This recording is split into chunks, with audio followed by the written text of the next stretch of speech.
fix. Hopefully no engine failure this time.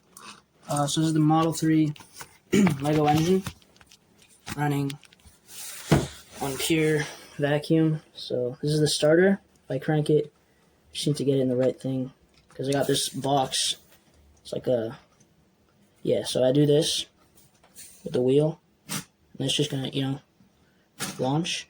So I'm gonna do that when the vacuum starts, and hopefully it's gonna give it a start. It might just start on its own without the help of the starter. So test one.